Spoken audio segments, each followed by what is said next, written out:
le retour des députés à l'Assemblée nationale s'accompagne d'une nouvelle salve de polémique. Cette fois, le bras de fer concerne les minutes de silence. Celles-ci se sont multipliées dans l'hémicycle ces dernières années: mort de Naël, massacre du Hamas, assassinat du professeur Dominique Bernard. Au gré de l'actualité, les différents groupes politiques peuvent proposer de respecter un temps d'hommage, qui a lieu en ouverture de séance.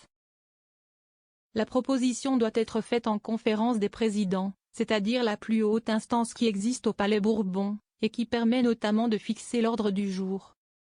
Ce mardi 1er octobre, avant le discours de politique générale prononcé par Michel Barnier à 15 h, la France insoumise a demandé que soit respectée une minute de silence en l'honneur des 2 Français tués au Liban par l'armée israélienne.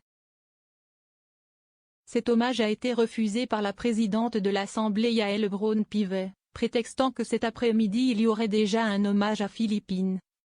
A regretté la chef des députés LFI Mathilde Panot lors d'une conférence de presse. Selon elle, le problème n'est pas l'hommage rendu à l'étudiante de 19 ans retrouvée morte dans le bois de Boulogne. Nous avons dit que nous étions favorables à cet hommage à Philippine. Les proches de Jean-Luc Mélenchon ont aussi demandé qu'il y ait un hommage aux 103 femmes qui sont d'ores et déjà mortes de féminicide cette année. Grand moment d'émotion nationale.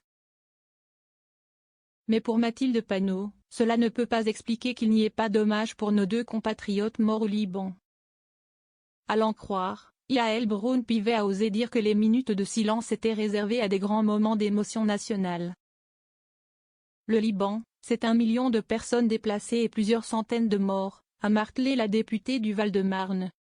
Cela ne provoque pas d'émotion dans le pays apparemment. Plusieurs députés de la France insoumise se sont d'ailleurs dit scandalisés par l'absence d'hommage du Parlement à ce sujet. La présidente de l'Assemblée nationale refuse une minute de silence pour les civils tués au Liban. Le soutien au gouvernement génocidaire israélien continue, s'agace l'ancien cheminot Thomas Porte, élu en Seine-Saint-Denis. De quel droit Yaël Braun-Pivet ose-t-elle refuser une minute de silence en hommage à nos compatriotes franco-libanais tués dans l'offensive israélienne contre le Liban? Interroge de son côté la députée Sarah Legrain. Indigne, dénonce enfin Bastien Lachaud. Mais de l'autre côté de l'échiquier politique, c'est l'attitude de la gauche qui est pointée du doigt. Espérons que les députés LFI ne perturberont pas la minute de silence pour rendre hommage à Philippine, comme l'ont fait leurs militants et cadres à plusieurs reprises. Expose le député RN Frédéric Falcon. La bataille autour des minutes de silence semble bel et bien relancée.